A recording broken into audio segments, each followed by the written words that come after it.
first of our new universities is University of Oklahoma and Porter Moser. Porter became a household name during Loyola's 2018 run to the Final Four. I think I saw you play in Atlanta that year. You guys went through Atlanta, as I recall. That was my first up close and personal. I had not met Porter at that point and was later walking around a subsequent Final Four. And Dan Leibovitz, who worked in our basketball world, Garth Glitzman is here now. Dan Leibovitz introduced me to Porter. So it's been a privilege to know him before our expansion. After he finished his playing career at Creighton, Porter's father asked him to come back to the family lumber company, Moser Lumber, in Naperville, Illinois, to work in the lumber business. He obviously had a use for hardwood under his feet, more than stacked and being sold. So he pursued this career in basketball. Strong culture builder. In fact, a music fan, too.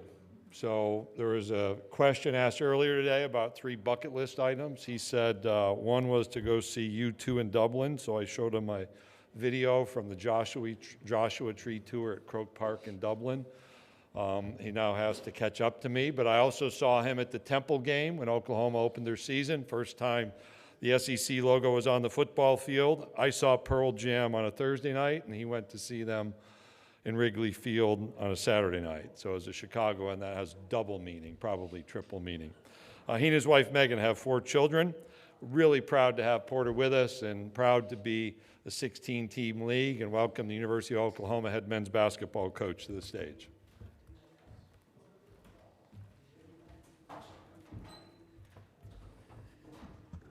Thank you, Commissioner Sankey, for singling me out and be the only coach you're introducing today. I feel honored that I'm the only coach that you got to introduce today. Feel special. Let's go to questions. Raise your hand if you have a question, and a reminder to identify yourself and the outlet you represent. Let's start right down on the middle front row. Anthony Christensen with Whole Hog Sports. Porter, obviously, I guess I get the obvious question, moving to the SEC, Oklahoma's first year there. What are the big differences that you've maybe noticed so far between the Big 12 and the SEC, and how have you kind of handled that move to this point? Well, first of all, I'm so excited to have a home. I've been to 3 straight media days knowing that I was going to be in a different conference and answering questions about the SEC. So it's great to be answering questions at the SEC Media Day. So, the big difference is, obviously, you're not into the games yet. I've been in a great league, and I must be the good luck charm because I think the Big 12 the last 3 years have had like 9 teams in the top 25, and all of a sudden this is a year where we have 9 teams in the top 25 here. So,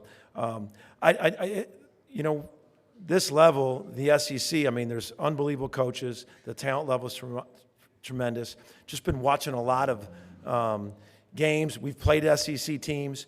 The offensive rebounding, the athleticism in transition, and the athleticism on the glass is just phenomenal as you watch in the offseason of just that constant pressure that's put on you in transition on the glass. But they're elite leagues. The SEC is going to take a backseat to nobody this year, and I think it's going to be the best league in the country this year. All right, raise your hand if you have a question for the coach. Let's come back to the first row. Hey, Porter, Bob Holt, Arkansas Democrat. Is that, I got to ask a UALR question. You and Chris Beard, both UAR coaching alums, now you're in the SEC. Just wondering what you think about that, and maybe look back at your time at ULR and how that helped you get to where you are today. Yeah, to start with the last part of your question, for those that don't know, I got my head coaching break at ULR, my first head coaching at 31. And that was just such a great break, and I loved Little Rock. I had 2 kids in Little Rock. A little known fact, I was asked a question like, where am I looking forward to playing the most? And I was this close to saying Barnhill, but I didn't, because I just don't want that to deal with that when we do play there. I ended up choosing Atlantis, the ballroom in Atlantis. But Frank Broyles brought me in at 32 to interview. The only time I've ever been in there was on the interview for the University of Arkansas. And, God thankful I didn't. I probably wouldn't have been ready at 32 to handle that. And then obviously Chris coached there, and Chris and I have been friends way before we both were head coaches. And we did a clinic in Arkansas 2 years ago together. And both of us, those were huge stepping stones in our career. Both of us talked about how much we loved Little Rock, and that we're competing again in the SEC is apropos. But I had a great fond memories of my head coaching career beginning in Little Rock. Hey, raise your hand. Other questions for Coach? All right, let's come back again to the first row. I'll keep you busy. Where was that coaching clinic in Hot Springs, or where was that? Yeah. At the high school? It was at the Arkansas State Coaches Clinic. Okay. So trying to remember where high school it was now, but we were back-to-back speakers, but then we ended up, I called him. He was trying to get out of there to go recruit some kid I was probably recruiting to get a leg up on me. So I made him stay, and we did a couple parts of the clinic together. Yeah, he's been a friend for a long time. He's an outstanding coach. But yeah, that was at the state coaches coaching clinic there in Arkansas. And then you played Arkansas the last 3 years in Tulsa. Yeah. And now obviously it's a league game, so it's going to be a home and home. But and you face Muss. You probably didn't think you were going to be facing Cal. I don't imagine. Maybe you had some insight there. None of the rest of us did. But what do you think about Cal taking that job and him being at Arkansas instead of Kentucky? Yeah, we've played Arkansas and Tulsa the last 3 years, and it was nothing I didn't know.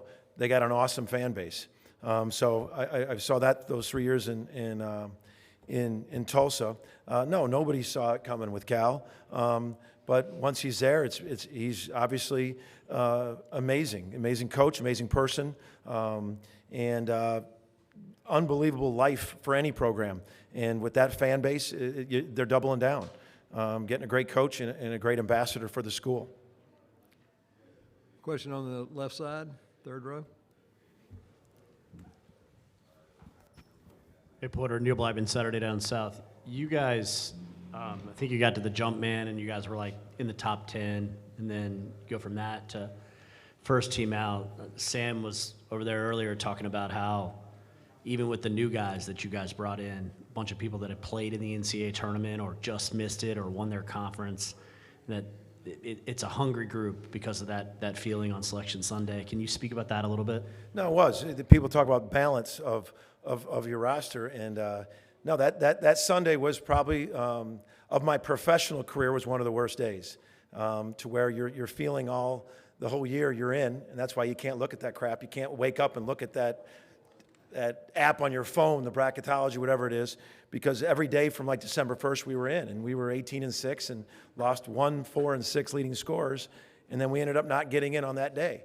But I think, my faith tells you a lot, about perseverance. What doesn't kill you, doesn't break you, makes you stronger. And I think, so we share that day with Sam Godwin and Jalen, who are here. And we talk about that a lot. I mean, that was one of the hardest days we went through. We combined it with, I think, 4 or 5 guys that have played in the tournament. So we got a mix of guys that have played in it. One guy played in the Final Four. A bunch of other guys played in the tournament with guys that had that day. And I loved watching that blend of emotions come together. And that's what's been part of that. But yeah, it's rough. I mean, there's not a day that goes by that doesn't think about that Selection Sunday. And I could get up here and talk about a lot of different things about how that went down and what I think was right and what's wrong about that day. But that's not going to help me. What's going to help me is putting together this team and moving forward so that that day doesn't happen again. Okay, do we have a question in the middle? Yeah, go ahead, third row. Hey, Coach. Brad Harvey from College Sportscast. You have 9 newcomers coming in this year. You're new to the league. What can the SEC look forward to in the Oklahoma Sooners basketball? I think having this many newcomers, unfortunately, has been the new reality of what's going on. And I've been such a coach with development, retention. I'm a big believer in your newcomers come in and they see how the older guys do things.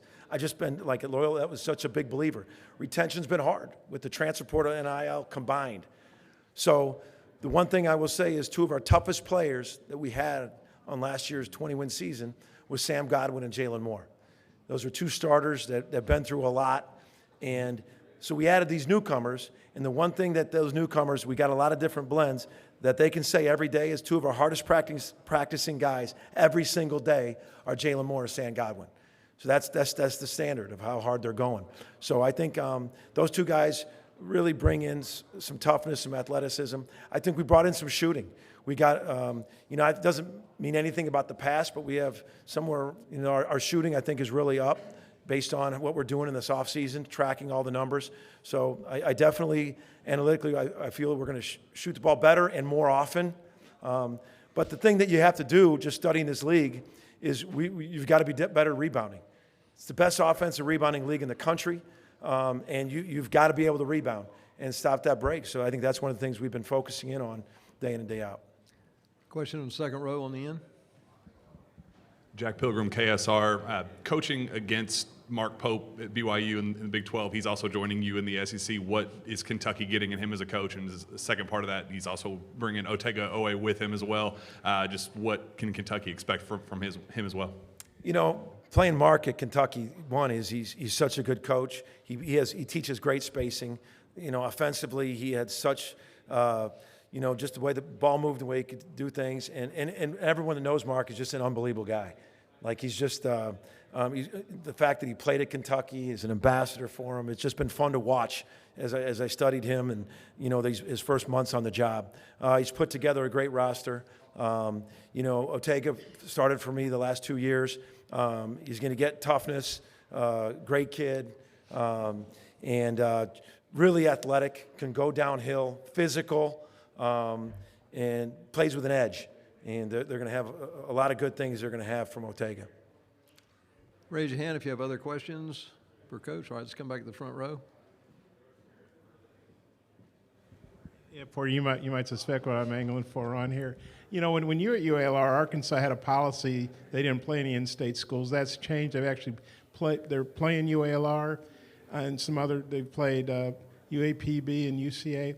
I'm wondering, as a guy who was at ULR, what do you think about that policy changing? And Darrell Walker's there. Of course, I covered Darrell back in the day, and he won a Sun Belt title and a OVC title. I think he's got a pretty good team again.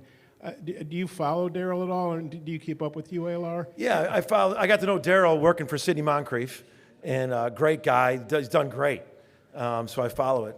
So to answer your question about the policy of them playing, I can give you the coaches speak answer. That's hypocritical, or I can give you the real answer, because I've been on both ends of that. I've been at Little Rock wanting to play Arkansas. I've been at Loyola wanting to play Illinois, and I've been at Oklahoma not wanting to play Oral Roberts. So I've been all over the map. So that's the real answer, is that when you're that underdog, we have to have that policy. When you're that one, you want freedom of scheduling, knowing that what certain games can hurt you. I think nowadays more than ever, with the net and all that, you really got to factor in what can hurt you more than can help you. I think that's got to be the answer. Before, it wasn't as big as a thing about it, but nowadays you just got to ask yourself, what's the most strategic thing that could hurt you or help you?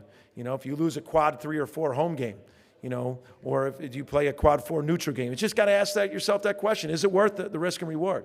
So I'm at Loyola and Little Rock. Hell yeah, it's worth the risk. I'm at Oklahoma. It's not.